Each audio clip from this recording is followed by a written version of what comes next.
complet donc de Franck et de Raphaël, son fils. Voici à présent l'histoire d'un trésor caché. Il est constitué d'une centaine de voitures anciennes qui sont dévoilées pour la première fois. On les croyait perdues et les héritiers de leurs collectionneurs les ont retrouvées. Ils les vendront prochainement aux enchères et nous en ont réservé la découverte. Pascal Boulanger et Thierry Valta nous les présentent.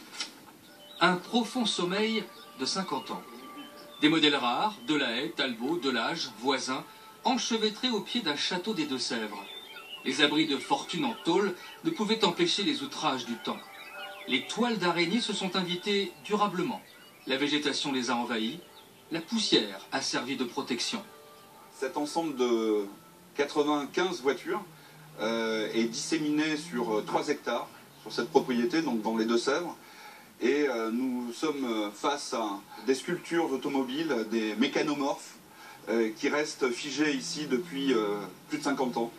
La collection a compté jusqu'à 200 voitures, accumulées dès 1950 par Roger Bayon, un transporteur passionné par les voitures françaises des années 20 et 30.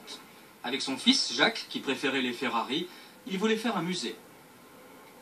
Les voitures se vendaient au prix de la ferraille. Les voitures anciennes partaient toutes chez des casseurs. Et d'ailleurs, on a retrouvé des factures dans ces dossiers où il achetait 8 Delahaye, 2 Bugatti, 2 voisins en même temps, le même jour.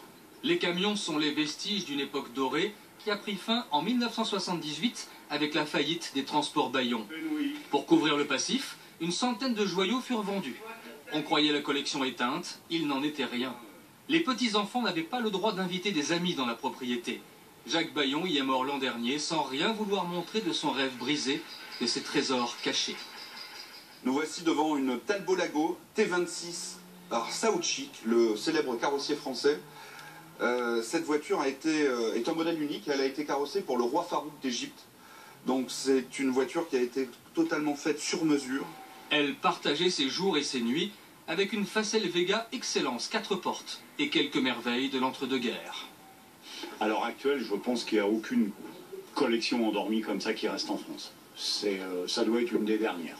Carrossier lui-même, Roger Bayon avait imaginé cet oiseau bleu, rêve automobile à qui il a manqué un écrin. La pièce maîtresse de la collection a été retrouvée dans ce garage, recouverte de journaux des années 70. Une Ferrari 250 California estimée plus de 10 millions d'euros. Un exemplaire que les historiens croyaient perdu. C'est la voiture du Salon de Paris 1961, donc elle a un intérêt historique. Elle est achetée par Gérard Blin, qui est acteur, scénariste, qui va la vendre en 1963, en deuxième main, à Alain Delon, comme voiture de tous les jours. Pendant 10 jours, il a fallu d'infinies précautions pour déplacer ces doyennes vers un camion. Et vous voyez quand même, c'était de la qualité à l'époque, parce que malgré qu'il soit fendu, il y a de l'air dedans. Voilà. Et donc on a tiré avec un vieux tracteur, tout est d'époque. En février prochain, à Paris, au Salon Rétromobile, la vente aux enchères de la collection pourrait atteindre 20 millions d'euros.